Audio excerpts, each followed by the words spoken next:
Well, we're a couple of hours away from the first match on a Tuesday. That is, Congo will be taking on, that is Sudan, as well as Senegal, Nigeria.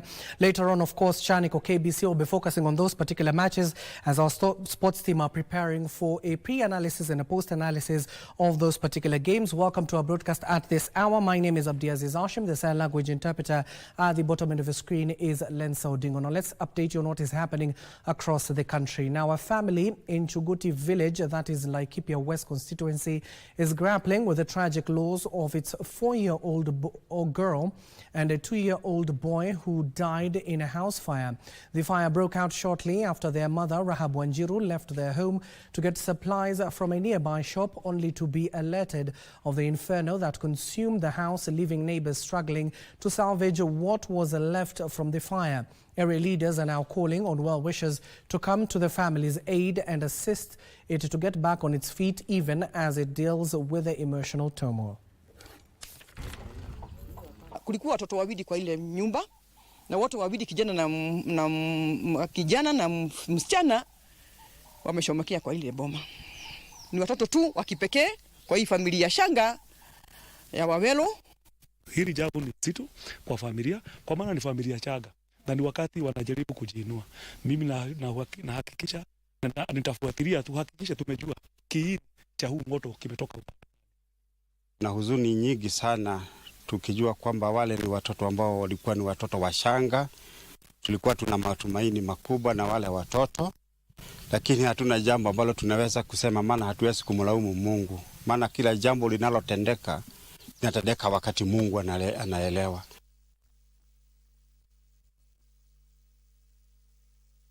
On health matters, health officials in Bungoma County have confirmed one death linked to Mpox disease. 3 other people who tested positive for Mpox, formerly known as monkeypox, are undergoing treatment. The cases were detected at Bungoma County Referral Hospital amid growing concerns about the spread of the virus through key border points. Dr. Caleb Wata, a senior health officer at Bungoma County Referral Hospital, confirmed that the deceased is a truck driver. Dr. Wata emphasized that the death was not directly caused by the virus, but rather due to underlying health conditions. Dr. Wata assured the public that there is active surveillance in place to curb the spread of the virus. Since the Mpox outbreak began in July last year, health teams have conducted routine screening at the Lahwaha border post, a key entry point between Kenya and Uganda.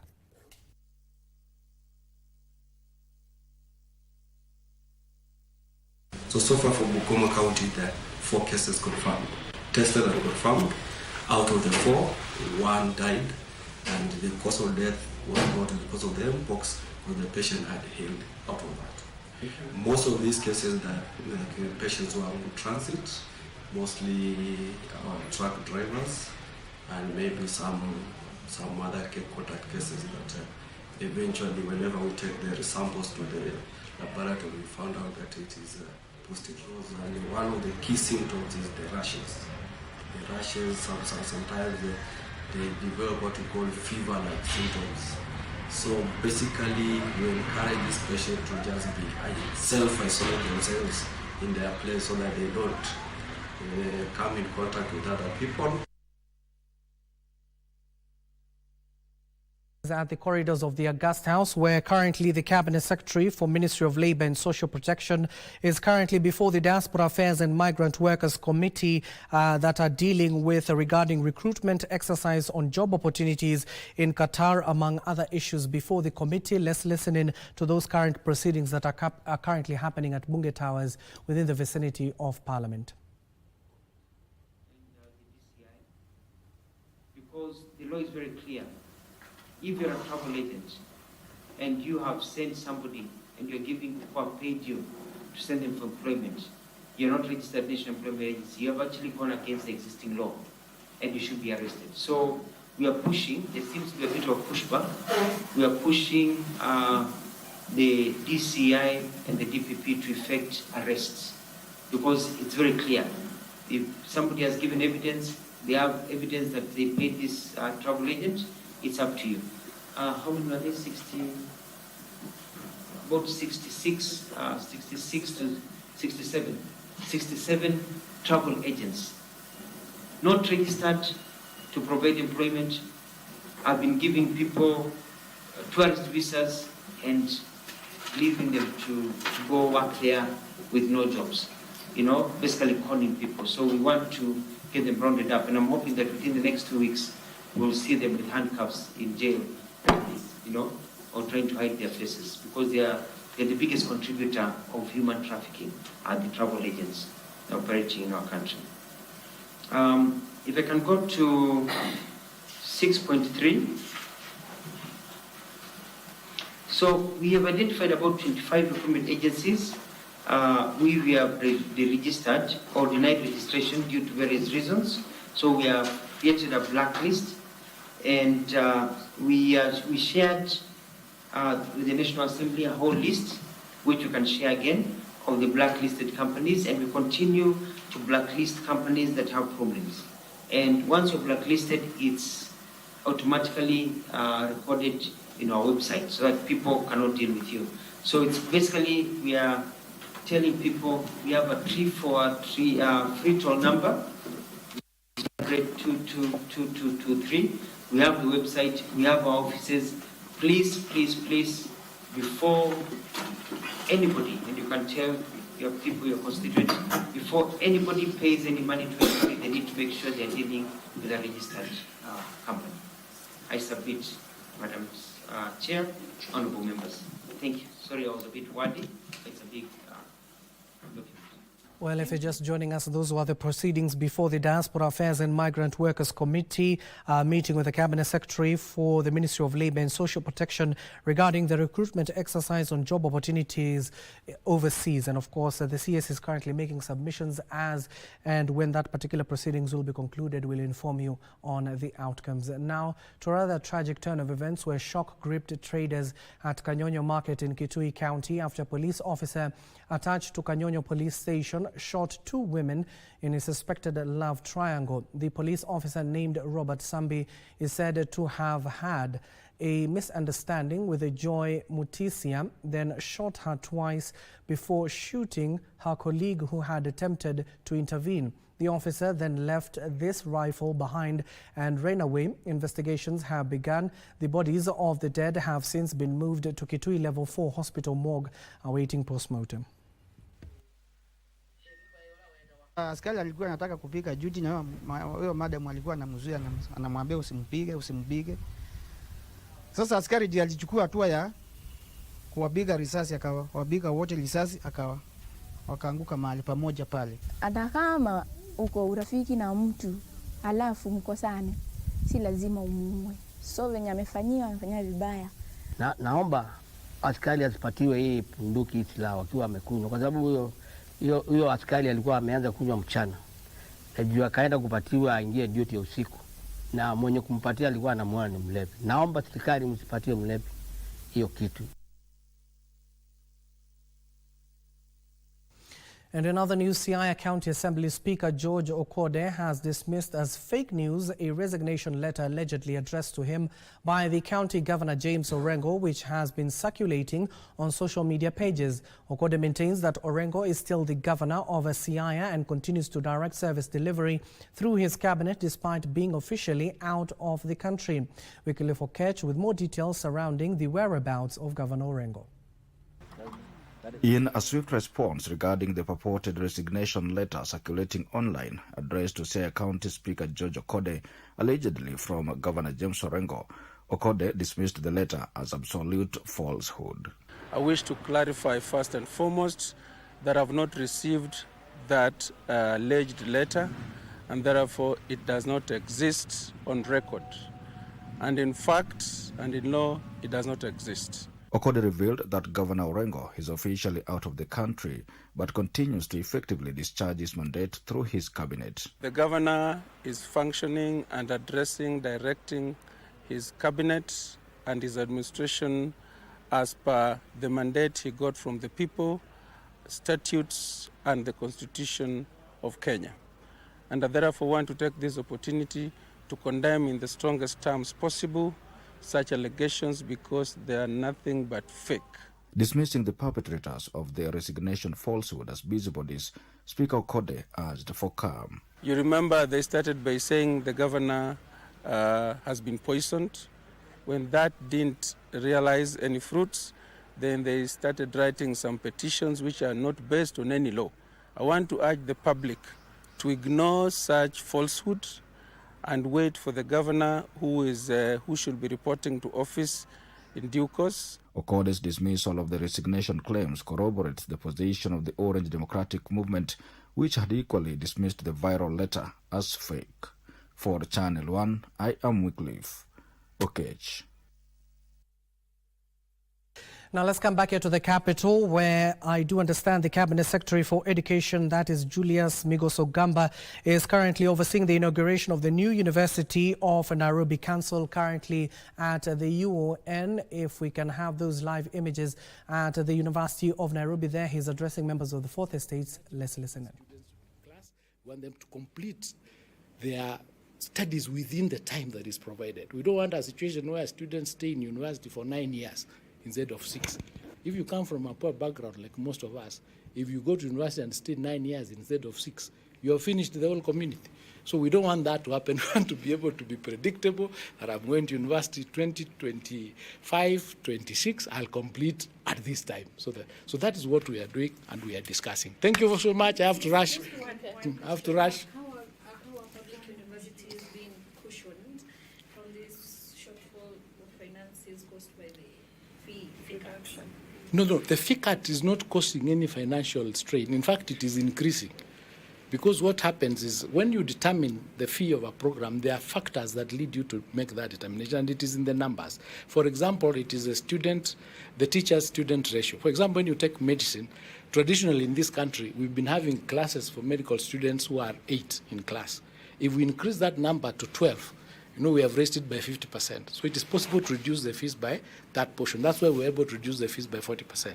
So it's not reducing. When it becomes affordable, many more people pay. There's no point to have 8 students paying 1 million shillings and you find 2 are paying, the other 6 are not paying. If you have 15 and 12 are paying at 400,000, you have more. So it's a question of numbers. As I said, this is a university. This is the educated people. They did the math and realized the more you have, the more affordability you have, the more people you retain in school, they therefore pay, they are not dropping out, the more figures, the more funds you will have. And that's what is happening. So the cushion is in that system. It is in that ecosystem. Asante.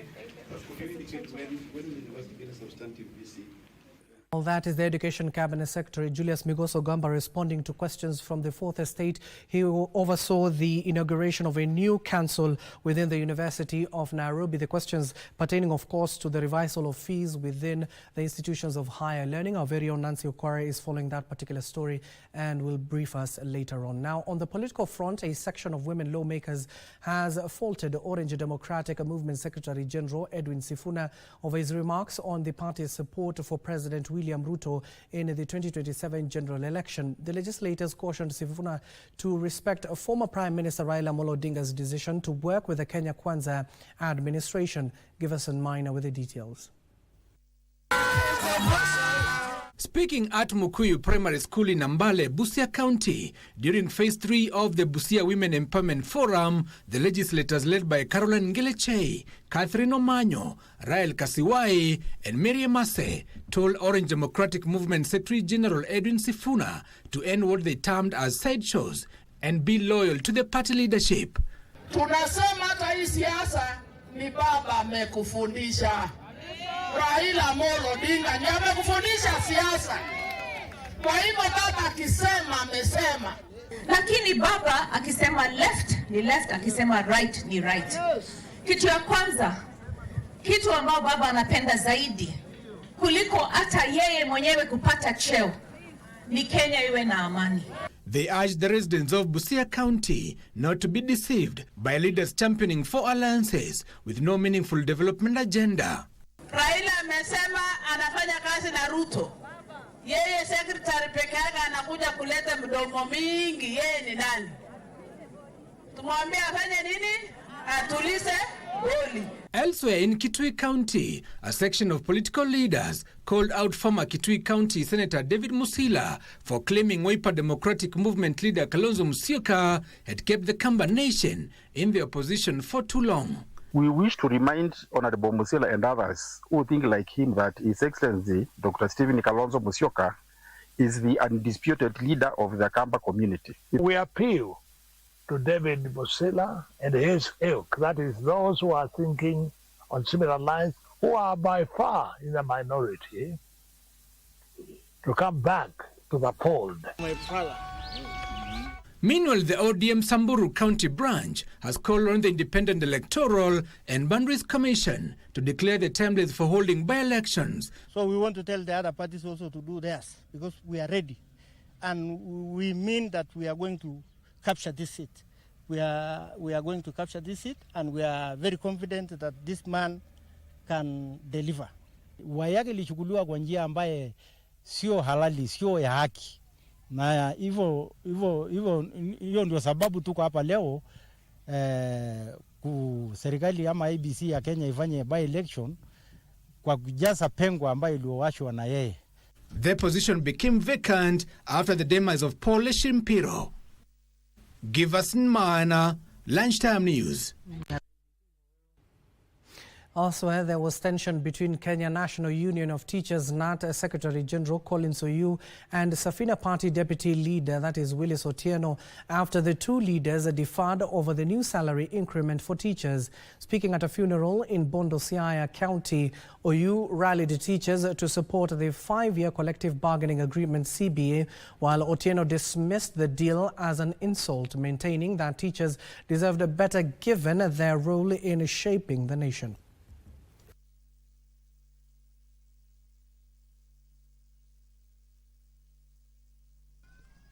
What we got, what we negotiated, and more so in the cash CBA or the monetary CBA. Alongside the monetary CBA, non-monetary CBA cannot be forgotten. Indeed, we have a lot. We were able to agree that the CPG, which has been a devil in the house, has to be reviewed. Our teachers deserve better. The salary increment to teachers per teacher comes to 200 Kenya shillings per teacher. That is a mockery to the role that teachers are playing. I urge our teachers to receive it, but you must ask for more. Because a better teacher, a well-enumerated teacher, guarantees a better student. Hello? With the education stakeholders, members of the Kenya Union of Post-Primary Education Teachers KUPPET in Machakos County are calling for the clarification of the collective bargaining agreement on job group classification following the deduction being made from their salaries as loans. During the Kithiani Teachers Welfare Association annual general meeting held in Kithiani Boys High School, the teachers led by their KUPPET Machakos Vice Chair Yvonne Musyoka said the union is not a lending institution and should refund the money deducted from teachers in the name of loans.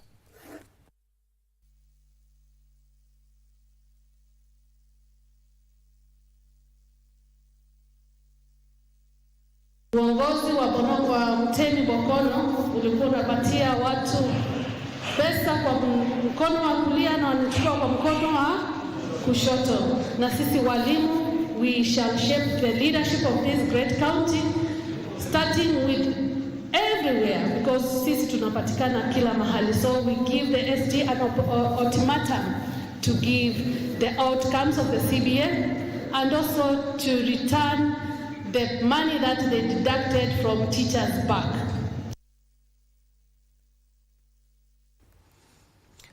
A section of clergy in the country have voiced strong support for the National Authority for the Campaign Against Alcohol and Drug Abuse NACADA's proposal to raise the legal drinking age from 18 to 21.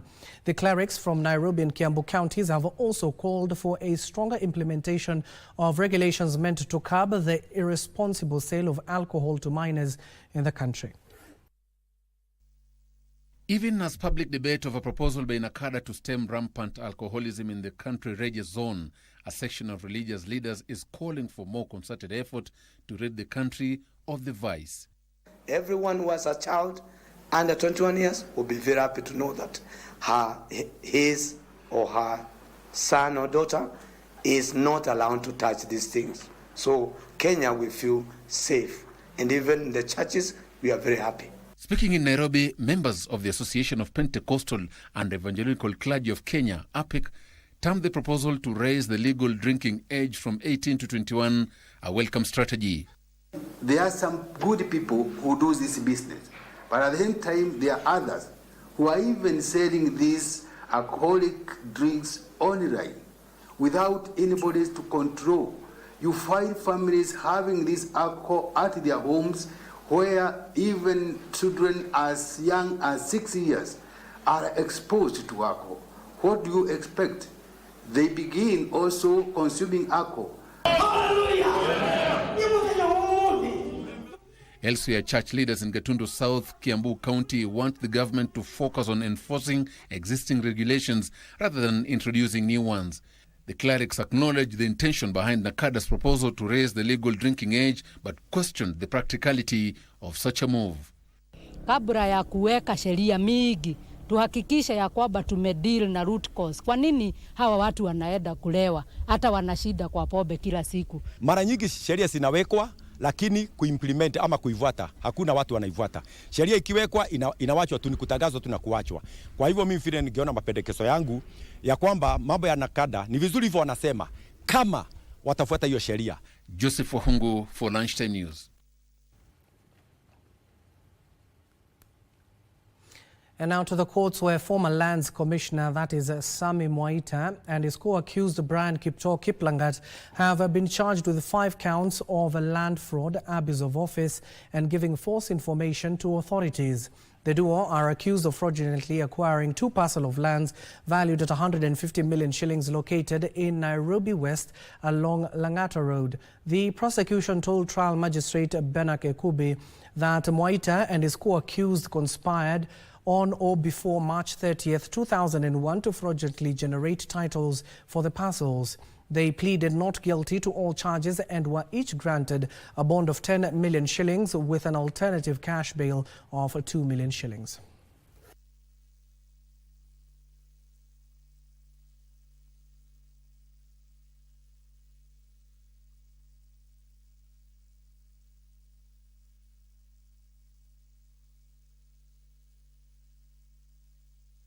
It is not indubitable that the accused person has a fixed abode, and moreover, he is not a flight risk. So in regard to that, I'll grant the following bail on bond terms. So I'll admit the second accused to a bond of Kenya shillings 10 million with a surety of a similar amount. Alternatively, I'll admit him to a cash bail of 2 million, and then he will provide 2 contact persons.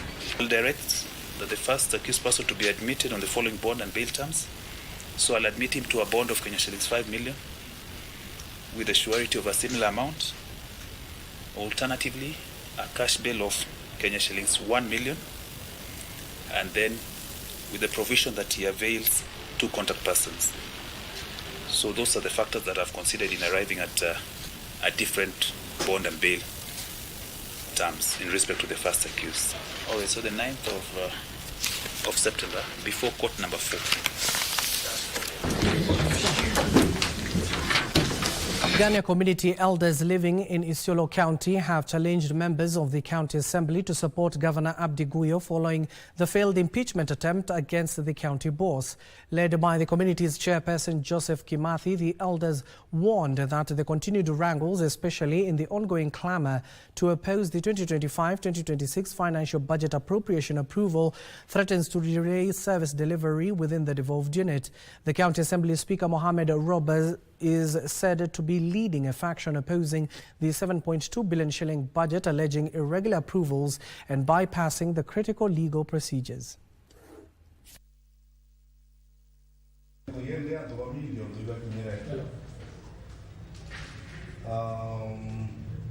Tuongoje tuendelee 2027 tujue nani atakuja na tutampa hiyo mkono. Lakini wakati huu gavana wa Isiolo ni Abdiaziz Guyo, na tungeomba tuendelee pamoja na yeye mpaka wakati kuishe, ndio tujue vile njia ile tutakwenda wakati huo. Kwa miaka 2 ambao imebaki, wamesema ya kwamba tutampatia support ya kutosha ili aweze kuleta maendeleo katika kaunti ya Isiolo. Tusie tukaweka hii budget iwe kwa siasa. Kama budget ilipita, tunaomba wale wote wanaipigia siasa wakome, ndio watu wa Isiolo waweze kupata nini? Maendeleo. Tunaelewa kwamba speaker ana maendeleo. The only job for the speaker is legislation, oversighting and representation. Lakini gavana ndiye ako na pesa ya nini? Ya maendeleo.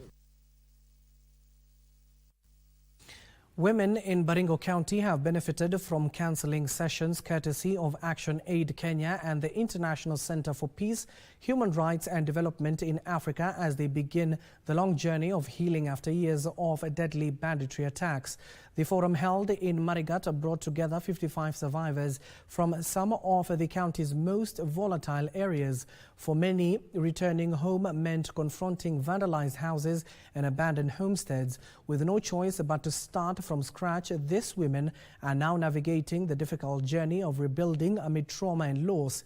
Experts say that through the counseling sessions and training in trauma management, the participants have begun in healing process.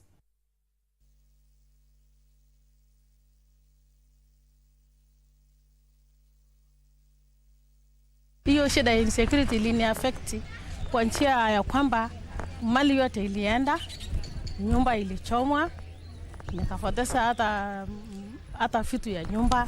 Nilikuwa nashona, sharani naye na nguo pia zikaenda. Lakini bado nikang'ang'ana, sijakubali kufa moyo. I happened to lose a very close relative there, and I still remember the scenario where the kids were shot during the attack.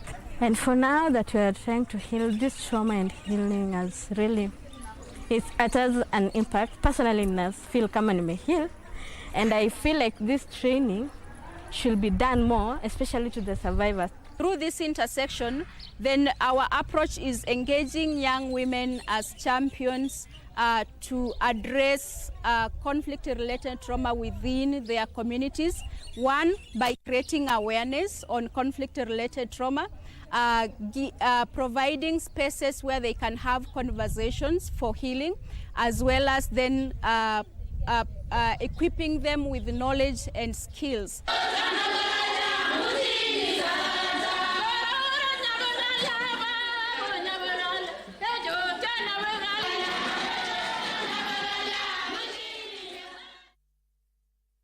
To the coastal city now, where Mombasa County Governor Abdul Samad Sharif Nasir has pledged to promote holistic education in the county by nurturing students' talents and leadership skills. Governor Nasir reiterated his commitment to improve the education sector from early childhood to secondary through the provision of meals, capitation and scholarship. He spoke after the flagging off of 28 schools traveling to Meru County for the National Music Festival. He also presented them with a check worth 2.5 million shillings. The music festivals are being staged at Meru School and Kaga Girls School between the August 3rd and 16th under the theme Enhancing Creative Economy through Artistic Expression for Sustainable Development.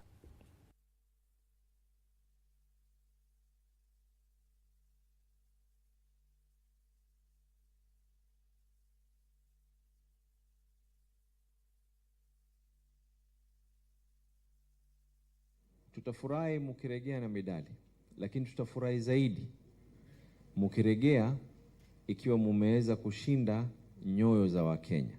Wale wanatulazimisha tule miraa zile pesa za leseni zote na za pombe, tutawarekebisha watoto wetu, badala ya kukaa mitaani wawe wanaenda na wanajishughulisha katika mambo ya elimu, mambo ya michezo na mambo mengine.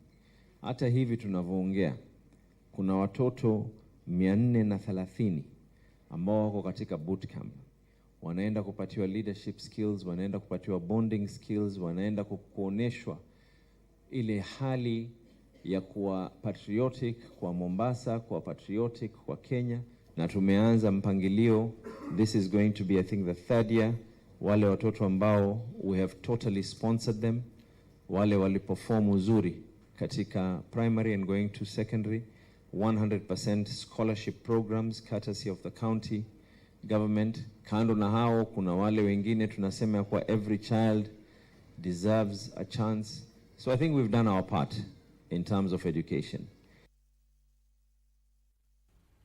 Now back to one of our top stories this afternoon. Bribery remains the most prevalent form of corruption in the country. This is according to the newly launched National Ethics and Corruption Survey Report 2024 by the Ethics and Anti-Corruption Commission, EACC.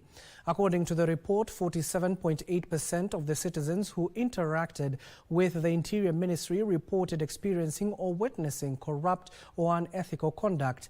Other public institutions that dubiously featured in the report include the Ministries of Land at 5.6%, Education at 2.6%, and Transport at 3.9%. The Commission has urged public servants to uphold integrity.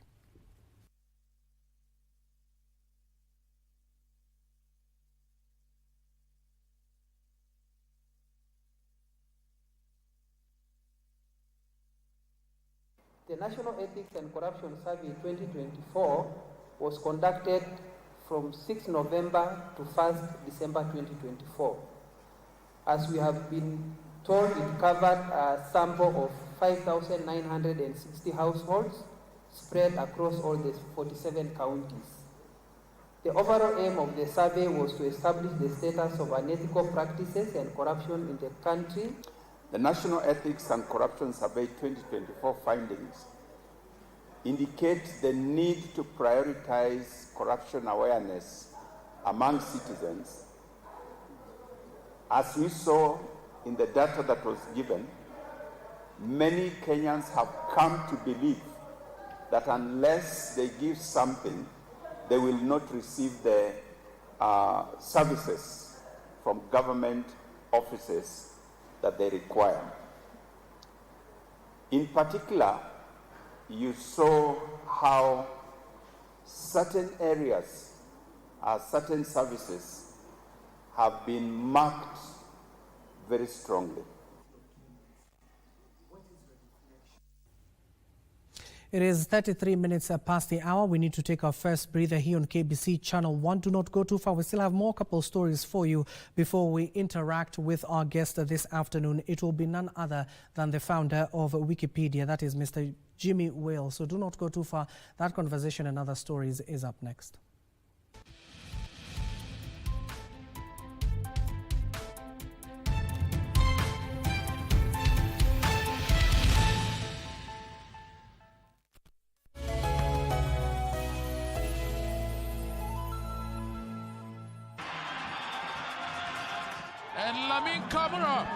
With his first career goal. Ni muda wa kuhesabu kwa ajili ya kusherekea fasili na asili ya soka barani Afrika, ligi za ndani na magwiji wasiotambulika. Mangeni Alvin anaichanja ndani uzuri, David!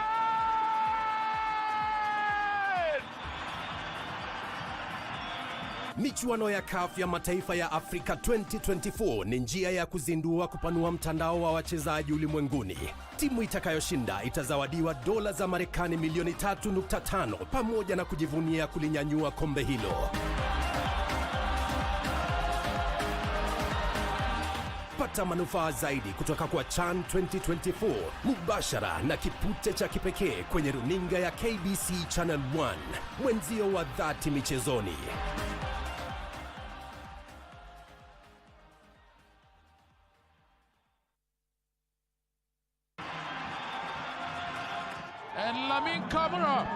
With his first career goal. Ni muda wa kuhesabu kwa ajili ya kusherekea fasili na asili ya soka barani Afrika, ligi za ndani na magwiji wasiotambulika. Mangeni Alvin anaichanja ndani uzuri, David!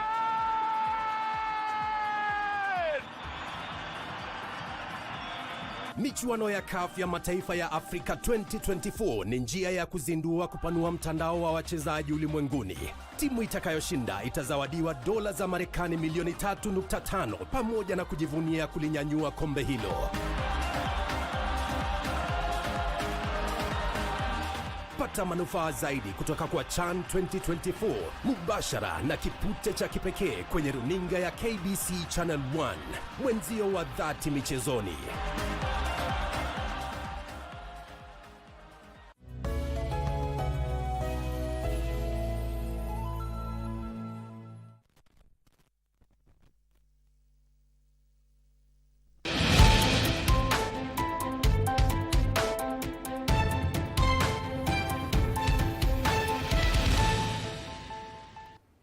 Welcome back and thank you for staying with us. Now, over 4,000 residents of Voi constituency tied to Taveta County are said to benefit from a new borehole which is expected to end years of water shortage in the area. The sponsors of the project are Hardy Kenya Trust, called on leaders to prioritize development over politics. Residents who applauded the project said it is not only a sign of hope but also restoration of dignity, as they will now have the access to clean water.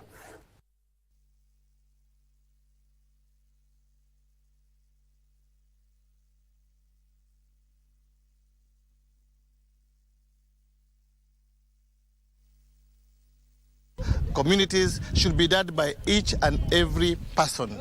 I'm urging the county government and the national government to partner together so that when such a project is brought into a society, the county government can be able to do what we call last mile connections. They should be able to connect piping to each and every household.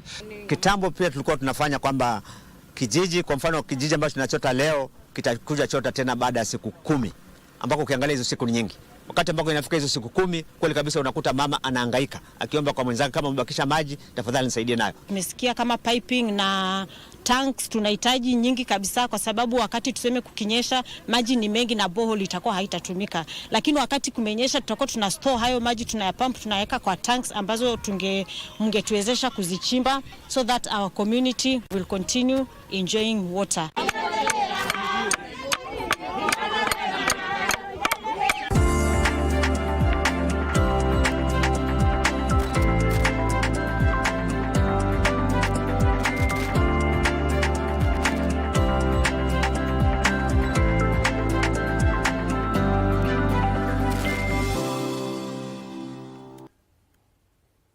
And now this is the latest in the world of business. The Senate wants more funding to the Kenya Maritime Authority to help the agency deal with rising cases of maritime oil pollution.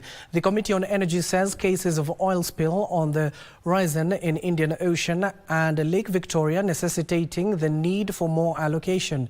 The committee has hailed the establishment of a regional rescue center in Kisumu County and plans for satellite units around Lake Victoria as timely as oil transport in the lake becomes more rampant.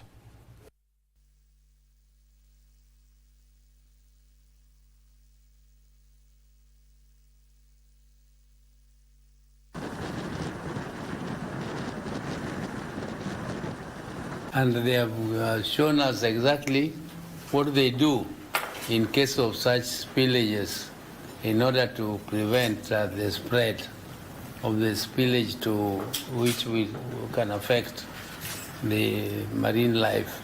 This is a multi-agency, and the actions that take place if such incident happens. We have also demonstrated to them the 2 incidents that happened recently on how they were contained.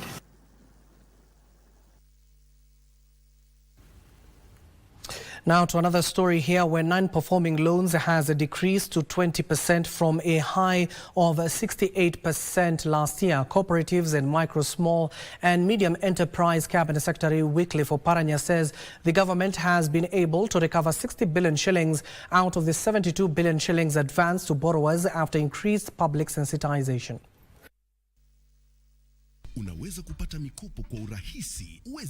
The Hustler Fund repayment period will be increased to 150 days from the current 90 days in efforts aimed at increasing loan recovery.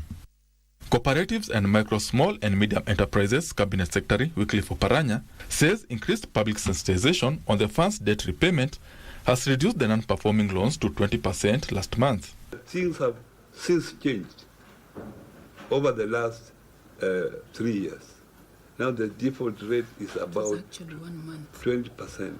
The Hustlers Fund daily disbursement currently stands at 68 million shillings, with individuals borrowing an average of 925 shillings daily. Review that we have done, we have found out that now this fund, even in agricultural sector, is now one of the leading that is providing credit to small-scale agricultural farmers.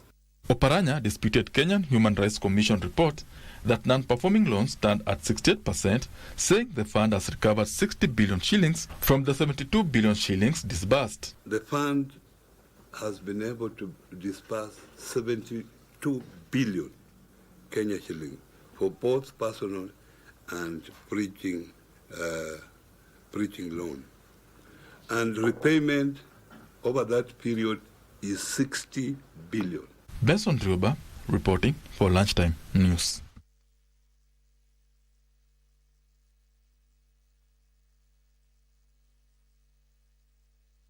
Now, before we update you on other stories making headlines in the world of business, we want to get into our interview portion for this afternoon. Our keen focus is on Wikipedia, and luckily today we are honored to have the founder, that is Mr. Jimmy Wales. Of course, they are focusing, given that they have been a platform that has run for almost 2 decades now, the lessons they have picked, especially with the evolution of misinformation, AI and platform fatigue. He's here to talk about that and, of course, give learners who are currently studying in that particular sector what is their hope in that particular sector, how can they start? Mr. Jimmy, thank you so much for making time for us here on KBC. Oh, thank you for having me. It's very good to be here. It has been 2 decades later. How has your journey been? Yeah, it's been, well, it's almost 25 years. We're coming up on a big anniversary. And it's been an amazing journey with this incredible community of people around the world who've just banded together to try and share knowledge and try to help educate the world and educate each other.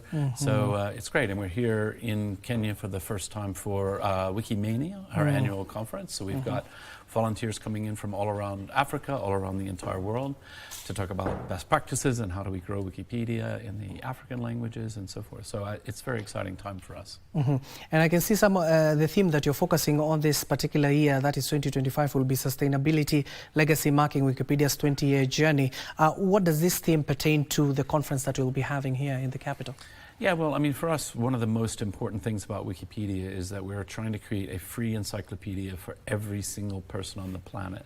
So that really does mean we have to focus on being sustainable as an organization, bringing in new people. I mean, one of the things that's really exciting for me is the young people who are coming into Wikipedia for the first time. That's really the future. And the inclusion. We want everyone in the world to know about Wikipedia and to share what they know about their culture and the things they're interested in. I mean, and you mentioned, of course, the IT sector, of course, which is in a time of very exciting change, I think. I think it's really quite a time of opportunity for young people because so much is changing, and so this isn't a world where the same old big giants will stay the same. There'll be new organizations, new small companies and things that rise up to do new things. So there's a lot of opportunity, but education is at the heart of it all. It's very interesting you've just said that, because that will be my next question. Given that you see back in the day, when you go to any search engine, you're looking for information from Wikipedia. Now with the advent of AI and other platforms that are coming up, how are you integrating or are you collaborating with those other entities? Yeah, of course. I mean, the thing that really differentiates Wikipedia is it's written by humans, written by people. Of course, we're really looking closely at AI, and are there ways that the AI tools could be used to help our community? I mean, one of the things that is really exciting is machine translation, which has always been terrible, is pretty good now. It's good enough that the community can find it useful and helpful. And that helps us grow into more languages, helps people read sources in languages that they don't know about. If I wanted to write in English about something in Korea, well, in the past that might be hopeless, but now I could actually translate and read Korean, or at least a little bit better than I used to. So I think the technology and the changes in technology, they could be very good for us. And clearly you're talking about people can make changes, especially to Wikipedia. You can go in and fact check something if it is true or not. But does this not bring the issue of misinformation? How do you counteract that? Absolutely. I mean, one of the things that we're really passionate about is quality. Like, how do we make Wikipedia as good as we can? Obviously, it isn't perfect, nothing's perfect, but Yes. you know, the community obsesses over what counts as a reliable source. How do you differentiate truth from falsehood? And we've never really had a major problem with fake news. I mean, one of the reasons is we aren't social media. Yes.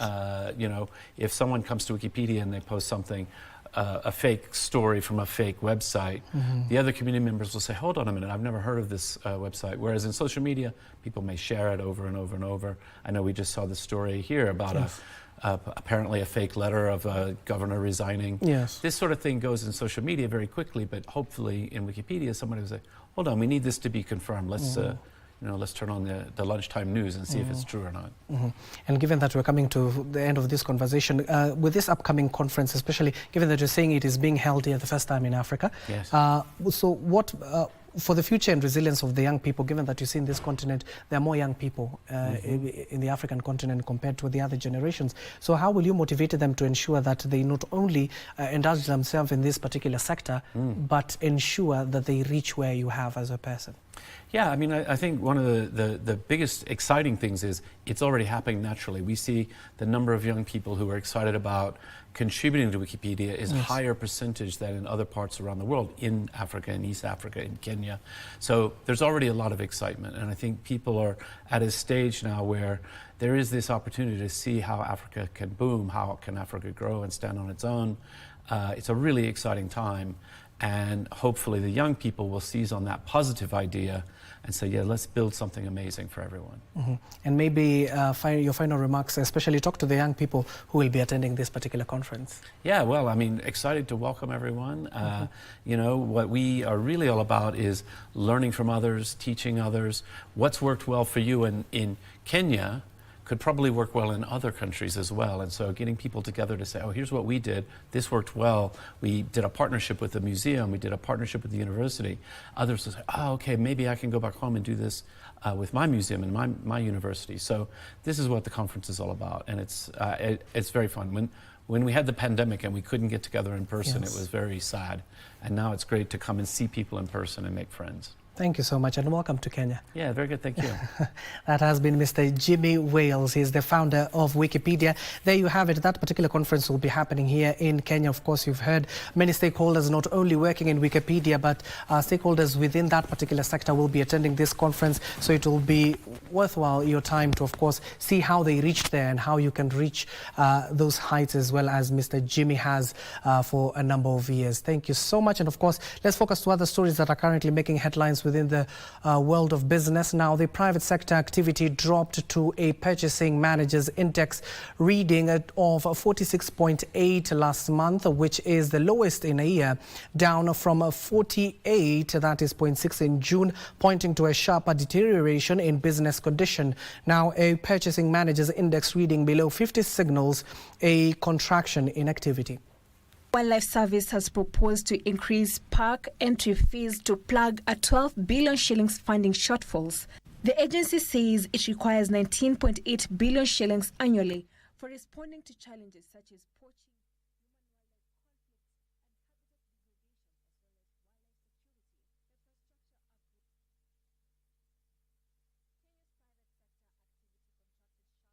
July, marking the steepest downturn in a year.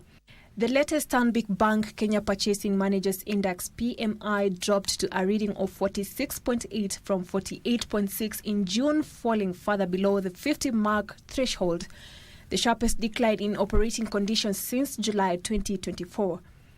Business activity, particularly in the manufacturing and services sector, slowed as firms faced weaker customer demand, high input costs, and the effects of political protests.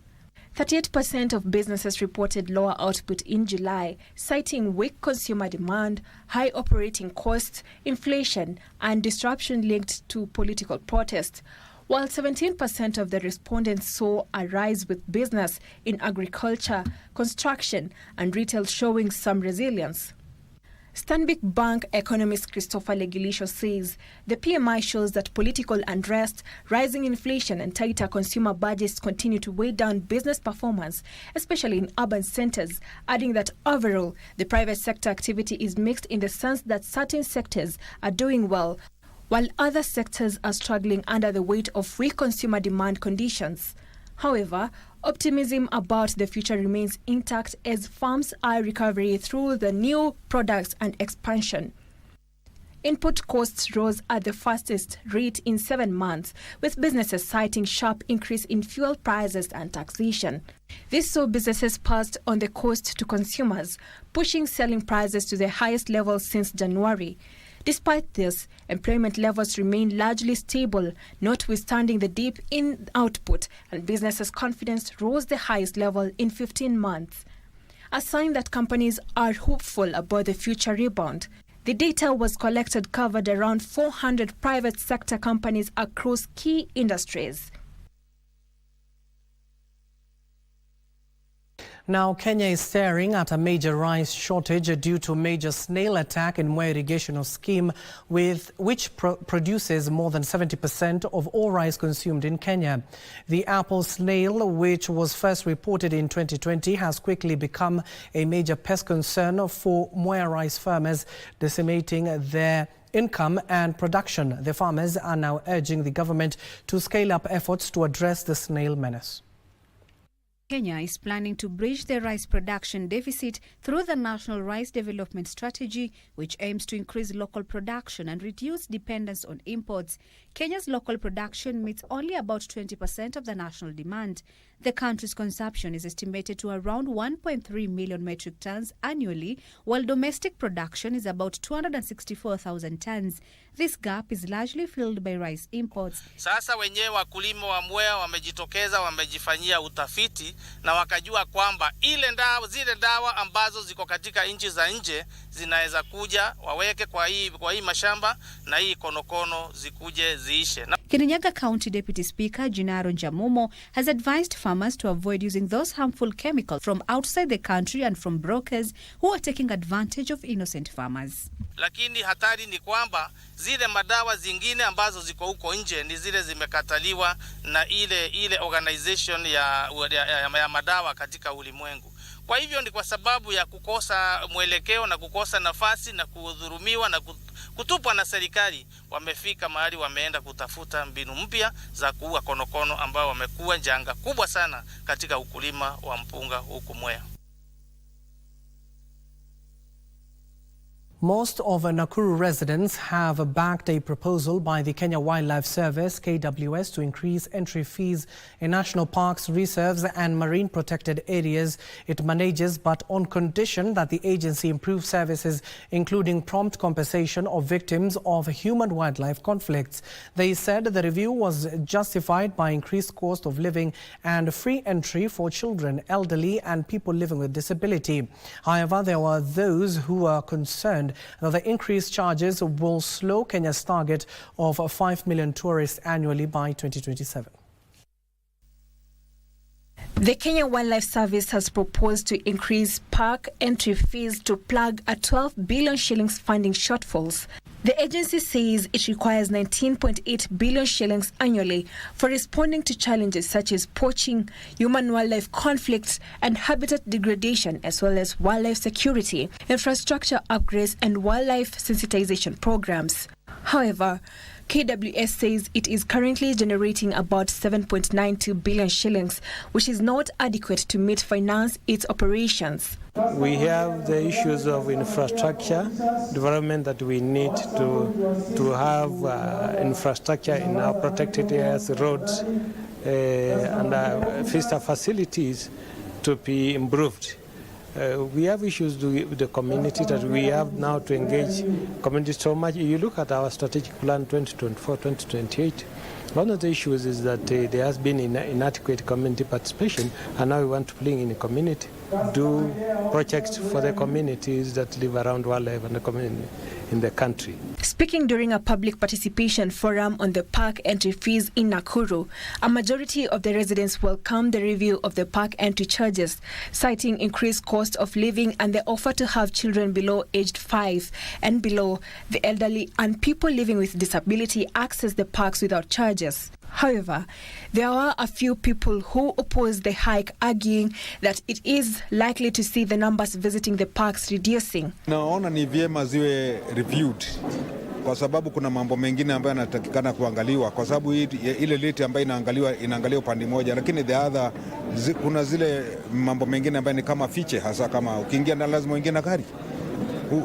Je, mtu wa kawaida ambaye ni hasara atawezaje? If the review of the park entry fee is implemented, KWS has pledged to introduce new products such as wildlife translocation experience for tourists, helicopter tours, balloon safaris, water sports, and night game drives. Sylvia Gatti, reporting for Lunchtime News. Now, elders drawn from Kipkelion East and West have raised concerns over what they claim is a secret plan to relocate the proposed Londiani National Referral Hospital from its original site in Londiani to Chelimo in Kericho Town. According to elders, Londiani was publicly endorsed in 2015 as the site for the hospital following a directive by the then President Uhuru Kenyatta for the county to identify 100 acres of land for the project, but over a decade later, the project remains stalled. The community is calling for transparency from both the county and the national leadership and is demanding that the project remains in Londiani. Of major concern is the issue of referral hospital, which has become a serious issue. It has taken almost 11 years and the project has not commenced. There are attempts to take away this very important project from this area. But the elders unanimously have agreed and said that the project is not going to be taken away from this area. Tumeungana na wasee wote wameenda ground ama katika kiwanja lile la referral na wameibariki pamoja na viongozi wa makanisa, mabadri na wale wengine mabishop. Wote wakafanya maombi kwa muda wa siku nzima na wakasema ya kwamba referral itajengwa hapa Londiani.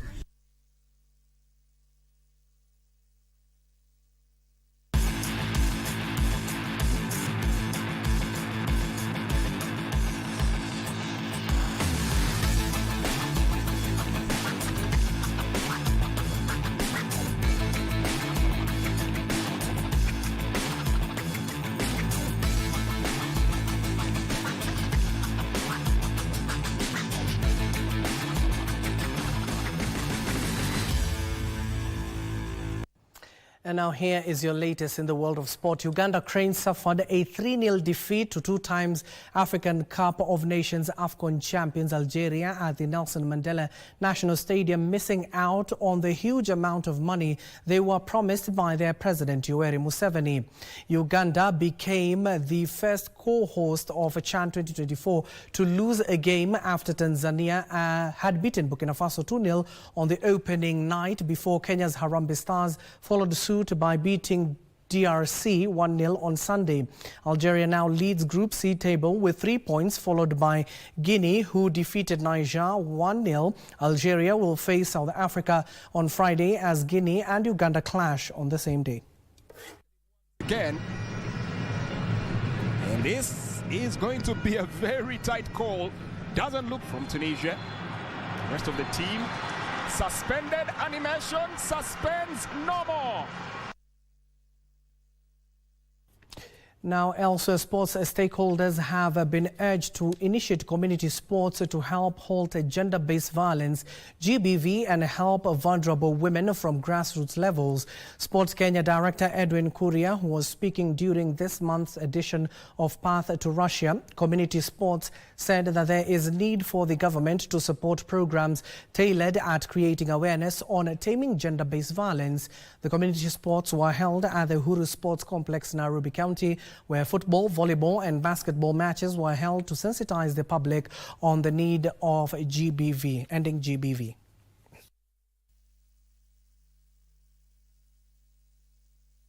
Today we are in Makadara, in Uhuru Sports Complex. We arrange a community sports tournament for volleyball, basketball and football. We are here to empower vulnerable women from this community, from the slums that are around, to play, to celebrate them, together with our partner, Edwin Korea. After this, we are planning to have women tournament for the whole of Makadara and also Nairobi as a whole. We are planning a tournament, friendly tournament. This is not for professional. It's those who are in our community, who have been forgotten. So we are going for the kids. We are going for the men also, using the same sport. We'll use boxing. We are using basketball. We are using volleyball. We'll use the darts. Wherever we can use to reach to them, we are using. Leo nimefurahia kuwa katika Uhuru Complex na tulimeletewa competition ya mpira, ya basketball na volleyball, na nimefurahia sana. Katika umri yangu hii naweza cheza hizo vitu zote. Mimi niko na miaka 55, lakini nimecheza volleyball, nimecheza hiyo ingine ya basketball, nimemaliza, ya football tena ninacheza. Now, this is what to expect this evening. The newly built Aman Complex in Zanzibar is set to make history today as it hosts its first ever matches of the African Nations Championship CHAN 2024. Football fans can look forward to a thrilling double-header headlined by the clash between defending champions Senegal and continental giants Nigeria in Group D nightcap action. Now, the action kick-off at 5 p.m. with Congo-Brazzaville facing Niger, followed by the marquee matchup between Senegal and Nigeria at 8 p.m. Both games will take place at the state-of-the-art new Aman Complex Stadium, marking a major milestone for Zanzibar's football infrastructure. Zanzibar Football Federation Secretary General, that is Hussein Ahmada, confirmed that all preparations for the highly anticipated fixtures have been completed. Catch all the action live on KBC Channel 1 and KBC's radio station. Remember that Chan Eco KBC. It's a goal! All out wide, delivered in, a header that needs to be good, hits the woodwork in a... Well, that concludes our bulletin. Not forgetting that Chan Eco KBC, those matches at exactly 5 p.m. and 8 p.m. respectively in that state-of-the-art of the stadium in Zanzibar. My name is Abdiaziz Hashim. The sign language interpreter at the bottom end of your screen is Lensa Odingo. Good afternoon for now.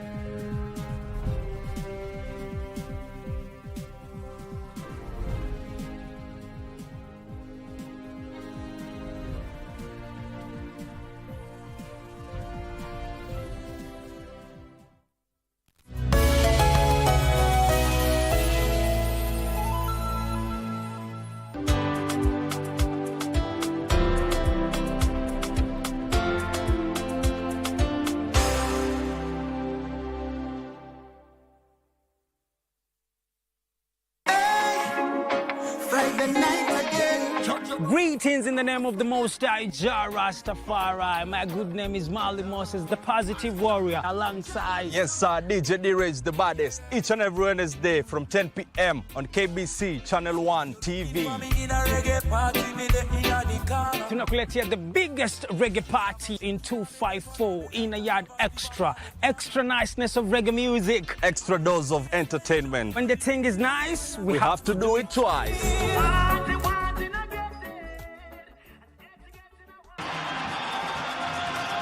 And Lamin Camara with his first career goal. Ni muda wa kuhesabu kwa ajili ya kusherekea fasili na asili ya soka barani Afrika. Ligi za ndani na magwiji wasiotambulika. Mangeni Alvin anaichanja ndani uzuri David!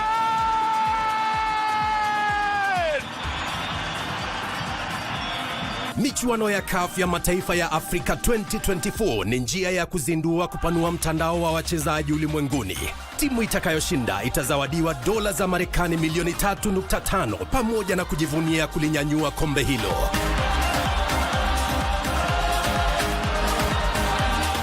Pata manufaa zaidi kutoka kwa CHAN 2024 mubashara na kipute cha kipekee kwenye runinga ya KBC Channel 1, mwenzio wa dhati michezoni.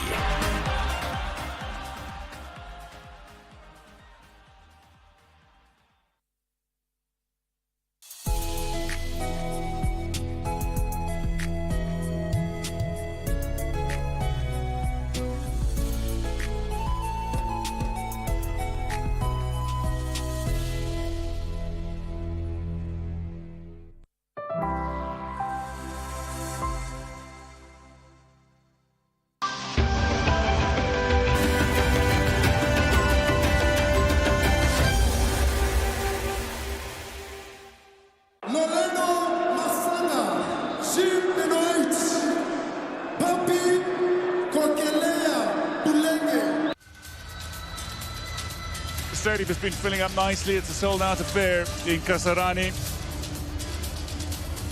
And littered around the venue, you'll see the name Pamoja, the tournament slogan, a Swahili word meaning together, and it signifies unity, collaboration, and working in harmony. Very much the theme of the first major CAF tournament that enjoys 3 hosts. This is the Total Energies African Nations Championship of 2024, co-hosted by Kenya, Tanzania and Uganda. South Africa's Jelly Chavani plucks the match ball, the Puku ball that was used at the last African Cup of Nations.